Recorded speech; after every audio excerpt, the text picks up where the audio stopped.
Ouça agora os 10 mil deles. O reality cast que faz o seu tempo render. Muito bem, senhoras e senhores, estamos chegando ao vivo para todo o Brasil e gravado para você que acompanha depois aí pelo YouTube ou mesmo pelo seu player predileto. Este é mais um episódio de Os 10 Mil Deles. Senhoras e senhores, estamos chegando no episódio 40. Hoje a gente vai destacar Petrobras, lojas americanas e vamos falar de muitas mudanças na carteira porque Carlos Castrucci teve uma semana agitada. Carlos Castrucci viu o coração bater mais forte em alguns momentos e abriu os olhos para enxergar oportunidades. A gente vai ficar muito focado na estratégia que foi redesenhada com base na sangria pela qual a Bolsa passou em meio aos problemas aí envolvendo a Petrobras. A gente vai destrinchar aos poucos. Mas foi uma semana agitada, hein, Carlos? Bem-vindo. Para quem queria emoção, né? Essa semana não faltou emoção. Acho que foi uma das semanas mais movimentadas aí desde que a gente começou o programa, né? Mas vamos lá, faz parte essas quedas. Eu acho que ainda está num nível saudável essas quedas que a gente acompanhou ao longo dessa semana.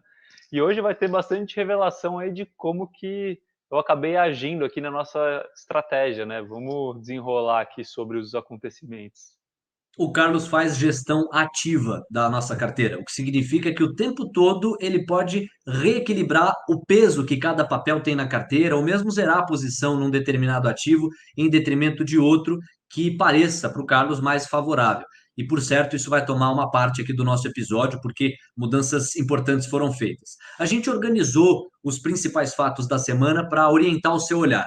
Vamos começar pelo exterior. Primeiro dizer que o pacote de 1,9 trilhão de dólares nos Estados Unidos está cada vez mais concreto. E declarações do líder da maioria no Senado, o democrata Chuck Schumer, de que pretende, inclusive, aprovar esse pacote de 1,9 trilhão até dia 14 de março, deu ainda mais pitadas de previsibilidade em torno da aprovação. Você sabe, pacote de estímulo, mais liquidez, o dinheiro acaba queimando na mão, as pessoas querem um uso mais inteligente dessa grana e isso invariavelmente acaba levando boa parte desses recursos para a renda variável, para as bolsas. E é um movimento que mundo adentro costuma se replicar, então isso não vai impactar apenas os Estados Unidos, mas tende a impactar os mercados globais, por isso um certo entusiasmo.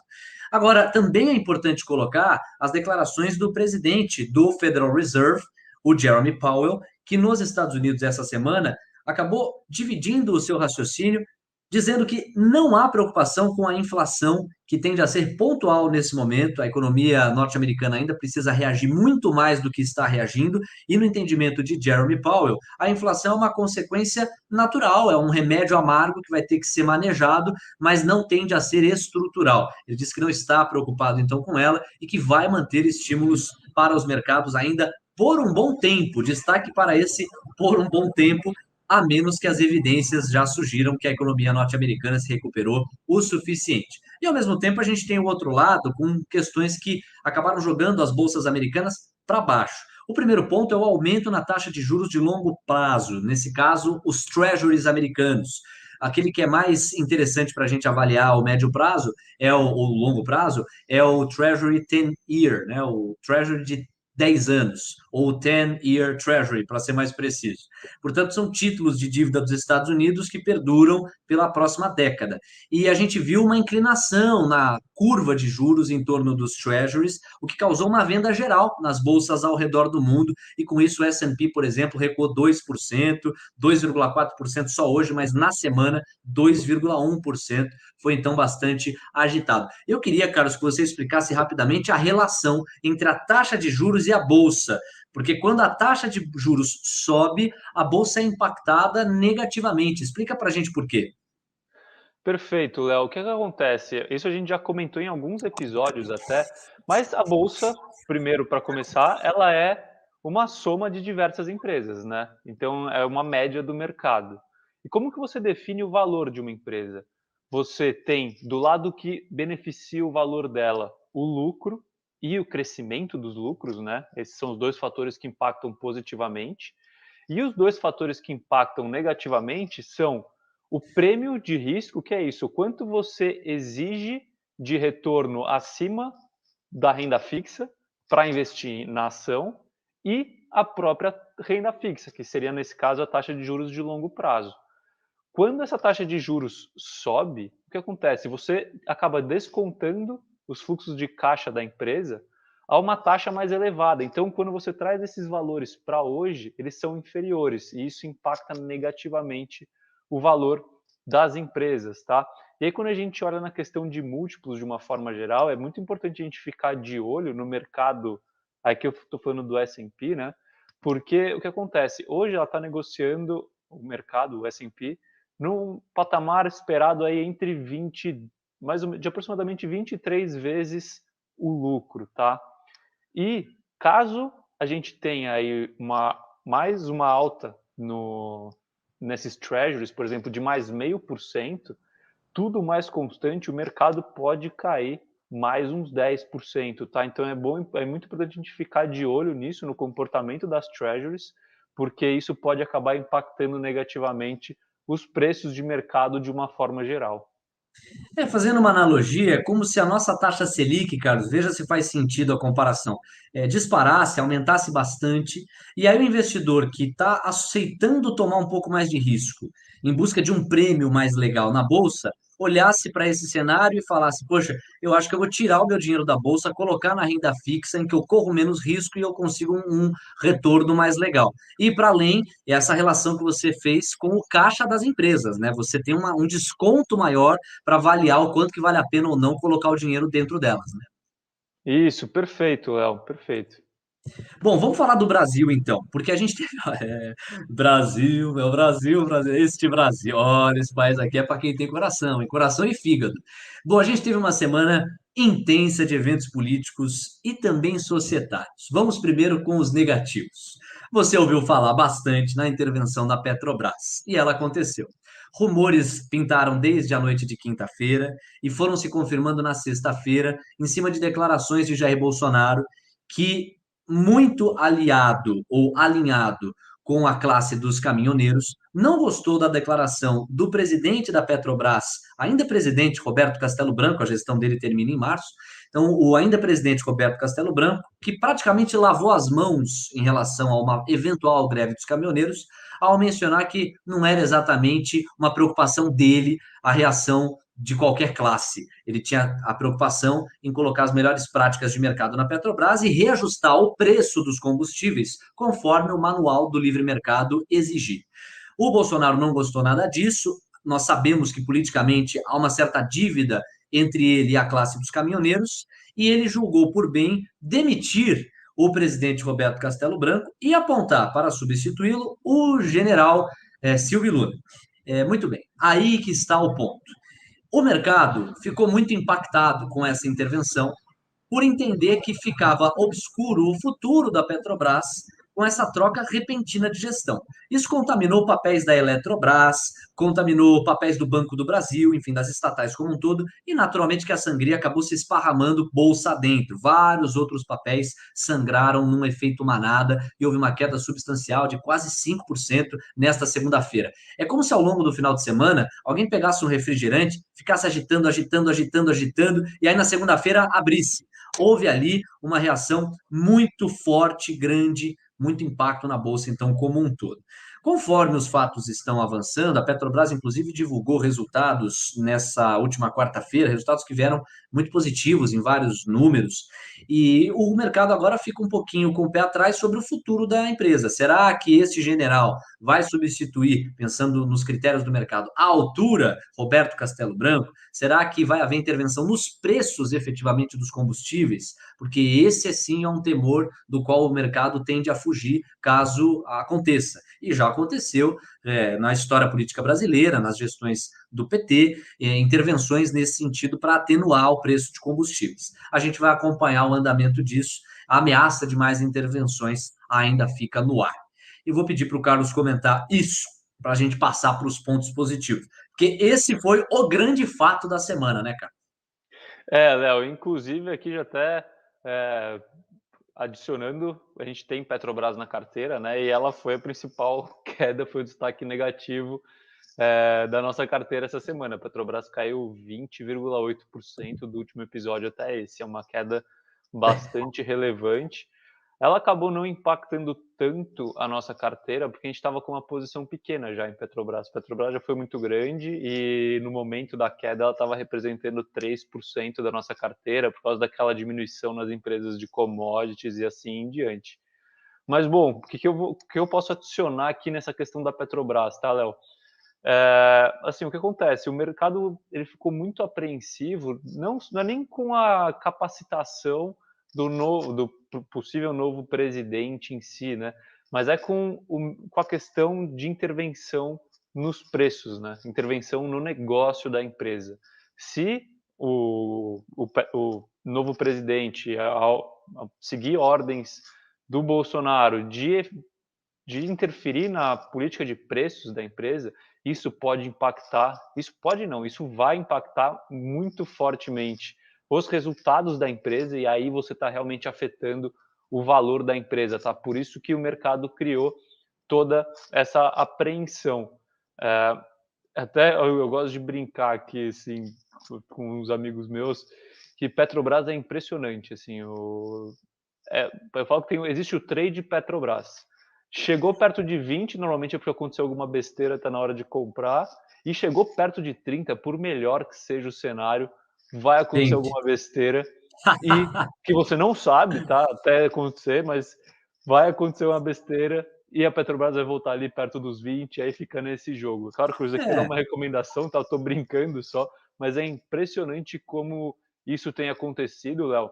E até eu cheguei numa conclusão quando eu estava fazendo essa brincadeira, que é óbvia, mas eu nunca tinha chego nela, que para a Petrobras ir bem, o cenário para empresas de petróleo não pode ser tão bom.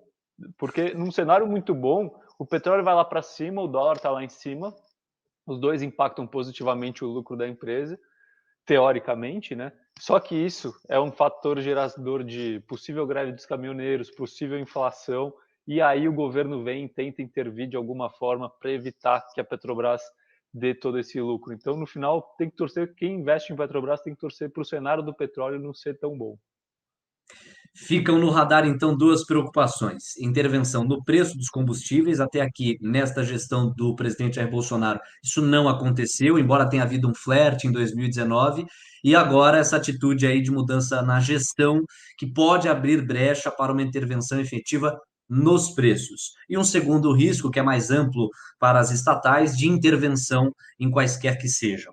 E um ponto importante é o que o Carlos citou: o petróleo referência para amparar os preços da Petrobras ou os preços que ela pratica nos combustíveis é o petróleo Brent, que não para de subir, né? Continua subindo e subindo e subindo, chegou a tocar mais de US$ 65 e naturalmente que isso pressiona os combustíveis brasileiros, porque a Petrobras repassa a valorização da commodity para a bomba lá na ponta final. Fora a questão tributária, que também impacta demais o bolso do brasileiro, do trabalhador brasileiro, na hora que ele chega na bomba. Mas isso é outra história. Então ficam no radar esses dois riscos. Mas nem tudo é sangria.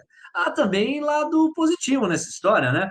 Tem outros fatos aí para a gente colocar aqui que foram encarados pelo mercado de uma maneira bem legal. A privatização da Eletrobras, houve um decreto do presidente Jair Bolsonaro que sugere uma aceleração nesse movimento de privatização da Eletrobras. Inclusive, durante os tempos eleitorais, o governo que chegou lá, de Jair Bolsonaro, chegou a citar em vários momentos que haveria empenho na privatização da Eletrobras. É uma questão bem complexa, a maioria dos analistas que eu li sugerem que são 50% de chances de privatizar e 50% de chances de não privatizar. Envolve Congresso, alto quórum de votação, não é exatamente fácil. Teve também o projeto de lei de desestatização dos Correios. A privatização dos Correios também foi entregue lá no Congresso Nacional e há uma expectativa de que acelere. Essa tende a ser algo mais, digamos assim, uma mudança mais fácil, mais viável do que a privatização da Eletrobras. E a sanção, agora sim a notícia concreta, sem expectativas, apenas realidade, da autonomia do Banco Central. O Banco Central está assinado já a lei e o presidente Jair Bolsonaro sancionou a autonomia do BC. Meu caro Carlos, esses foram os contrapontos para uma semana tão difícil, né? Assim, foi um 180 aí que o governo deu, né? Primeiro foi a intervenção na Petrobras, isso entre sexta-feira e segunda-feira, foi um final de semana relativamente longo, né? E depois, logo depois disso, veio com essas medidas que são do lado oposto, né, que é de tentar privatizar a Eletrobras e Correios, de sancionar a autonomia do Banco Central. Aí a gente fica nessa confusão, né, a gente não sabe qual que é a real intenção do governo. Por isso que eu volto mais uma vez a destacar: foque nas empresas, não foque em Brasília. E aí depois eu vou até falar o que eu fiz aqui na nossa carteira. Use Brasília para aproveitar de oportunidades. Boa, Carlão. Ó, vou passear aqui, você que nos acompanha com imagens vai poder ler também na tela. O Ibovespa recuou quase 6%, veja só você, 112.256 pontos, um tombo de quase 6, recua aí de 5,8%. Nossa carteira também sangrou, mas não tanto quanto. Um recuo aí de 4,2%, R$ 13.060. O dólar, muita pressão cambial. A gente falou há pouco dos treasuries, com esse cenário um pouco mais atrativo aí dos treasuries lá nos Estados Unidos, muito capital saindo do Brasil, capital estrangeiro saindo daqui, indo para os Estados Unidos para esse tipo de investimento que é bem seguro, o retorno é garantido, ficou um pouco mais atrativo, e com a saída de dólar do país, você tem um enfraquecimento do real perante a moeda americana, o dólar se valorizou frente ao real em 0,7%, R$ 5,46.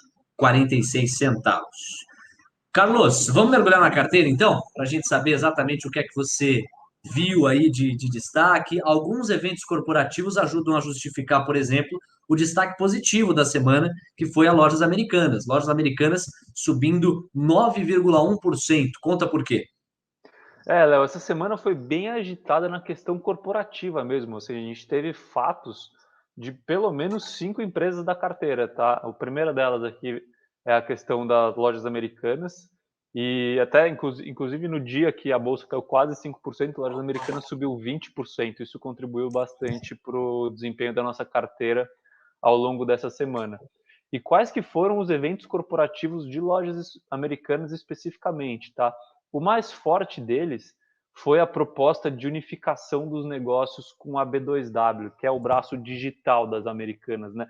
O que acontece? Até hoje, né, a Lojas Americanas é dona de quase 63% da B2W, só que são operações completamente segregadas, né? Então, Lojas Americanas fica com a operação das lojas físicas e a B2W fica com a operação online, que é a parte de americanas.com, submarino.com e assim em diante. Mas são dois CNPJs diferentes com estratégias diferentes.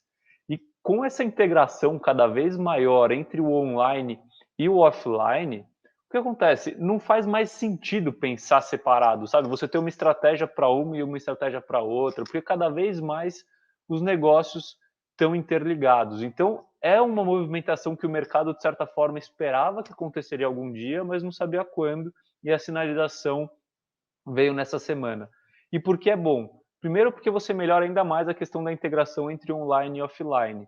Segundo, você vai conseguir, a partir daí, ter um alinhamento estratégico, né? As duas empresas vão pensar da mesma forma, não são mais coisas independentes. E isso ajuda muito no desenvolvimento da nova empresa de uma forma geral, né? Terceiro ponto, a gente tem o ganho de sinergias. Então, assim, você não vai ter mais duas equipes de marketing, duas equipes de back-office, dois pagamentos de propagandas diferentes, né? Tudo vai ser uma coisa só. Então, tudo isso deve refletir no final das contas, no lucro da empresa no futuro, tá? Então, essa é uma sinalização bastante positiva. Agora, a questão é ver como que vai ser o evento societário de uma forma geral, né? Se a Lojas Americanas que vai incorporar a B2W, se a B2W incorpora Americanas, ou se vai ter a criação de uma nova empresa. Eu acredito que a B2W deve incorporar as Americanas, porque tem muitos ganhos tributários ali na B2W, então eu acredito que seja o movimento mais provável. Mas agora é esperar para ver, e é algo bastante positivo, tá? E, além disso, Lojas Americanas gostou de se movimentar essa semana. Ela anunciou uma joint venture com a BR Distribuidora. Que é uma joint venture? É a criação de uma nova empresa onde as duas, Americanas e BR Distribuidora, participam do capital, tá? E qual que é o negócio? O negócio é para operar as lojas de conveniência dos postos de gasolina da BR, né? Então, BR Mania, e as lojas de conveniência das lojas americanas. que se chama local, né? E isso também é bastante positivo para lojas americanas e para a B2W de uma forma geral. Por quê? Primeiro porque você confere muito mais capilaridade pro negócio, né? Quando você pega a BR Mania, que são as conveniências de postos, existem atualmente 1.200 lojas. Ou seja, são 1.200 pontos onde as lojas americanas conseguem empregar a questão do retire na loja, sabe? Quando você compra online e retira na loja e assim em diante. Então, isso é muito positivo. E, além disso, você tem a questão de venda cruzada, né?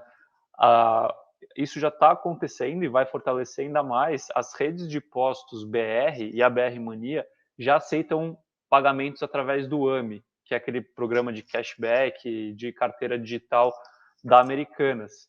E o que acontece? Quando você tem esse cashback de gastos na BR vindo para o AMI, você tem um maior potencial de compras nas próprias americanas. Então, tudo isso, de uma forma geral, pode gerar bastante retorno adicional para as empresas aí no futuro próximo. E isso é bastante positivo, tá? Por isso que a empresa se destacou essa semana. Faz muito sentido, a gente entende exatamente o porquê quando você destrincha tantas possibilidades de aquecimento no caixa da empresa através dessas sinergias todas. O destaque negativo é autoexplicativo esta semana, a Petrobras, já antecipamos aqui, né, um tombo de 20,8% dos papéis ao longo da semana na nossa carteira. Quantos por cento a Petrobras exercia sobre a carteira, no nosso caso, Carlos? Era 3% da nossa carteira, Léo. Ela já chegou a representar bem mais, né? Sim. No final do ano passado era por volta de 10 quase, mas graças a Deus a gente estava É, menorzinho nela aí. ainda bem que você diminuiu a posição, mas agora você, imagino, aumentou a posição de novo? Isso daí eu vou explicar daqui a pouquinho, hein, Léo, Ah, sobre o que eu fiz. suspense, suspense, aquele suspense clássico, né? Mas de fato, né, a Petrobras tombou muito em função da intervenção, medo de mais intervenções no negócio, é aquela coisa do trade Petrobras que o Carlos há pouco estava antecipando aí de na hora que está em 20 ali é hora de comprar, na hora que está em 30, por mais lindo que seja o cenário, numa brincadeira, é claro, né? O negócio é vender, porque daqui a pouquinho vem uma besteira e derruba todos os papéis. Falamos bastante aí de Petrobras. Mas tem outros pontos que você gostaria de destacar, né? Sobre Conga, o negócio com a própria Eleva, a Cielo, traz aí pra gente. Léo, como eu falei, a semana foi muito movimentada. Eu nem vou me aprofundar muito nesses assuntos, né? Mas, além desses eventos societários que a gente teve na Petrobras, que é a demissão do presidente, e nas lojas americanas, com o BR e com o B2W, a gente também teve um negócio envolvendo a Cogna, né? O que ela fez? Lembra, a Cogna ela tem quatro negócios principais, né? A Croton, que é ensino superior, a, a Vasta, que é uma plataforma de ensino básico, a Platos, que é uma plataforma de ensino superior, e a... Nossa, agora me fugiu o nome, porque eu me confundo. São vários Ah, S's, eu acho são que é tão Saber, poucos, tá? são Eu tão acho que é poucos. Saber, que é de escolas de ensino básico.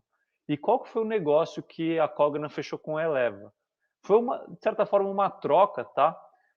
A Cogna entregou para a Eleva, desculpa, vendeu as escolas da Saber, ou seja, então ela sai da operação de escolas e, em contrapartida, ela recebeu uma plataforma de ensino básico que vai ser incorporada pela Vasta. Então, a Cogna sai do negócio de ensino básico presencial de escolas e aumenta o seu segmento de negócio de plataforma de ensino básico, que é a Vasta, e que é a menina dos olhos da Cogna atualmente. Então, na minha opinião, o negócio foi muito bem feito e, além disso, a Cogna vai ganhar uma participação na Eleva, tá? De uma forma geral, como forma de pagamento, porque eles tinham uma diferença de valores.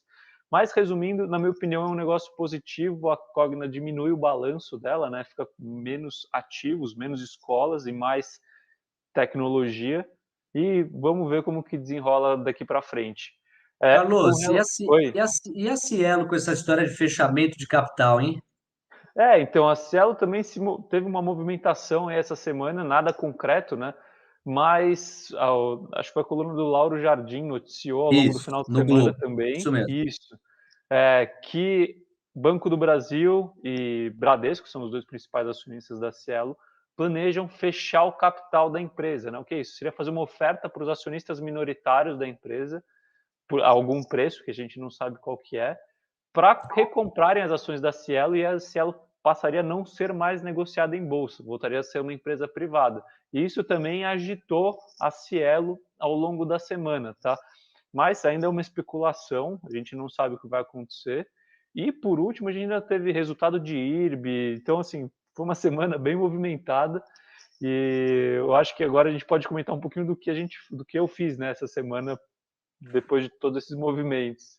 Exato, eu estou muito curioso para saber qual a nova estratégia da nossa carteira, os ajustes finos que você fez. Conta para gente, vamos fechar o episódio de hoje abordando isso. Vamos lá, que essa semana eu trabalhei, hein, Léo? Ô, Ontem louco, eu não trabalhei. você trabalhou e O... eu rezei. Mas vamos lá. Assim, sempre voltando que a estratégia, eu tenho aquela questão que eu estimo o retorno esperado nas empresas, né, para o futuro, e baseado nessa estimativa de retorno, eu aumento ou diminuo posições nas empresas. E esse retorno, claro, ele é impactado pela variação de preço das ações das empresas. Bom, dito tudo isso, o que eu fiz aqui? Quais são alguns dos destaques que aconteceram essa semana? A posição que mais sofreu do ponto de vista negativo, ou seja, que mais teve redução, foi a própria lojas americanas, tá? Porque por mais que todos esses movimentos são muito positivos para a empresa, na minha opinião, quando a gente faz uma análise relativa ali, principalmente com a outra empresa de varejo que a gente tem, que é a Via Varejo, a alta de 20% que a gente viu ali na quarta-feira reduziu o retorno esperado que eu tinha em lojas americanas, e com isso eu reduzi a posição que era de 7% e já tinha virado 8% na segunda-feira por causa das oscilações, para 4% da carteira, tá? Então a gente diminuiu a posição em lojas americanas, a gente ainda tem ela, e também diminuiu um pouco a participação de algumas empresas que são da categoria growth, né, como TOTUS e Redditor, por exemplo. E o que eu fiz? Eu redistribuí esses recursos que eu obtive dessas vendas em empresas mais ligadas à economia doméstica e que sofreram bastante ao longo dessa semana.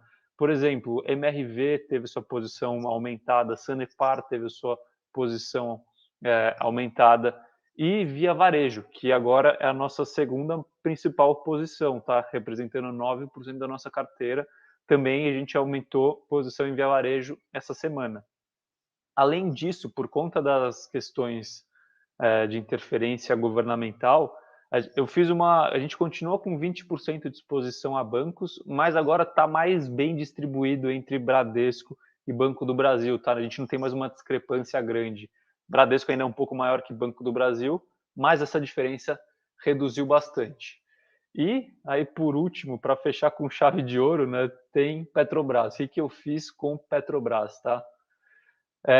A gente tinha 3% da nossa carteira em Petrobras antes dessa segunda-feira. O que acontece? Com essa queda toda, Petrobras virou 2,5% da nossa carteira.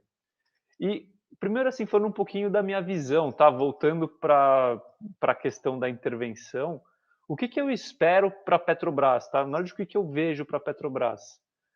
A gente tem dois cenários, assim.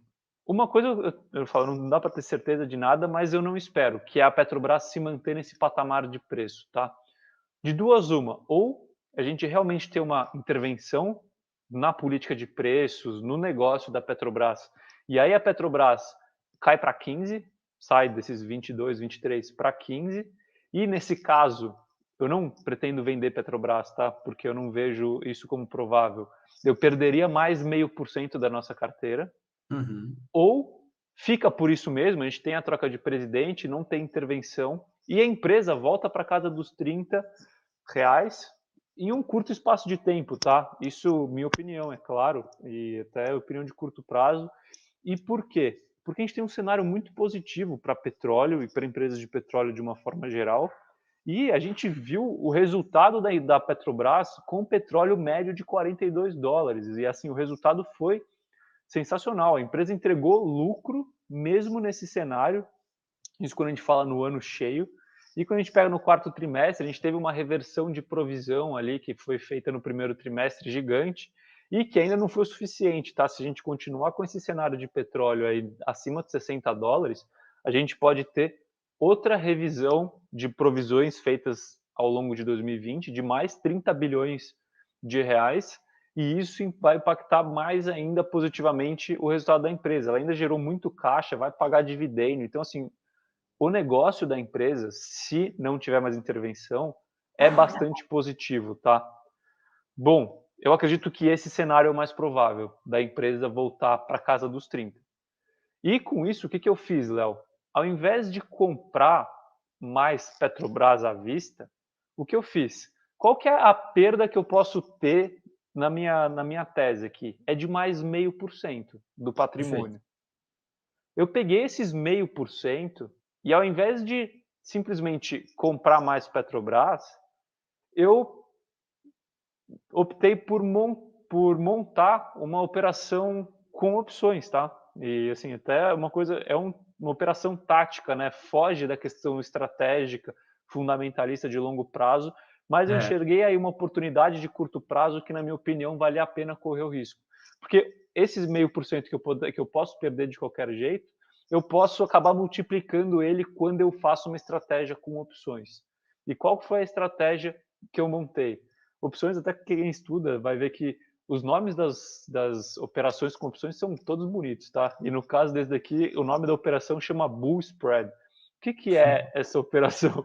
Tem vários bonitos, tem Butterfly, assim, são vários nomes, é bem criativo, assim. O que é esse Bull Spread que eu fiz, tá? Eu comprei opções de compra, tá? Então, calls, com vencimento em março e abril, com o preço de exercício de R$ 24 e vendi calls com o preço de R$ 27, tanto para março quanto para abril. O que isso significa, tá?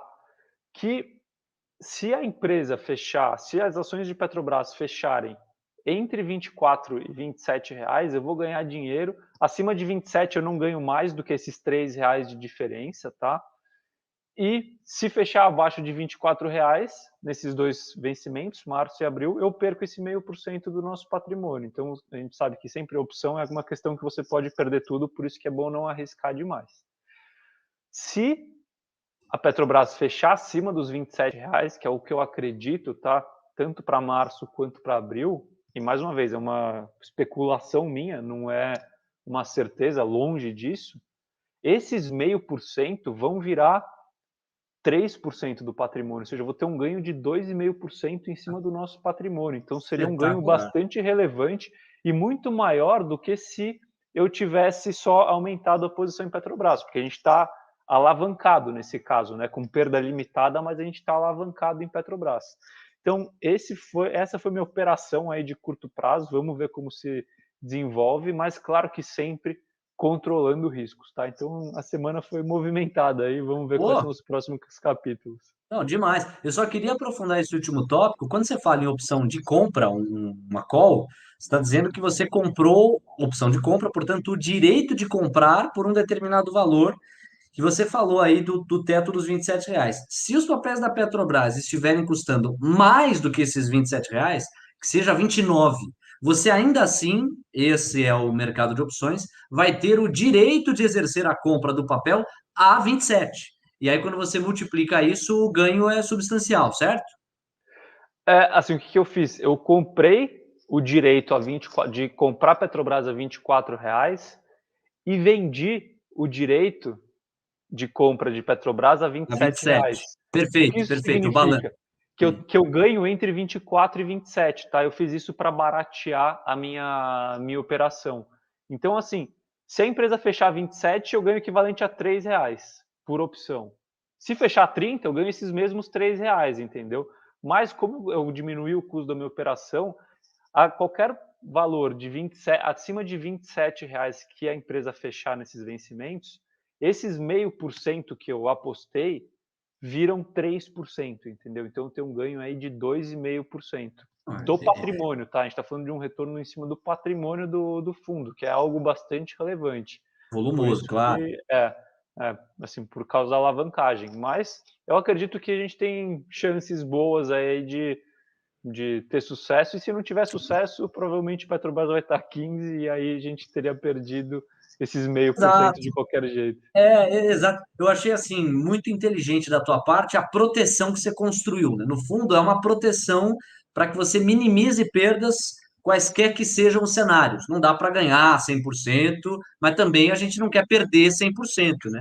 E você acabou de alimentar um cenário aí que, se confirmar no melhor das hipóteses, poxa, você impactar 3% de ganho sobre o patrimônio como um todo do fundo seria um golaço. Vamos torcer aí para que as coisas aconteçam a nosso favor. É. Carlos, foi bom hoje, hein? Trabalhou, rapaz. Tamo junto, até a próxima. Tamo junto. Vamos ver se agora o mercado dá um sossego, né? Para dar uma descansada. Mas é isso. Semana que vem estaremos aí para explicar mais teses ou o que vier de assunto. E então não perca, tá bom?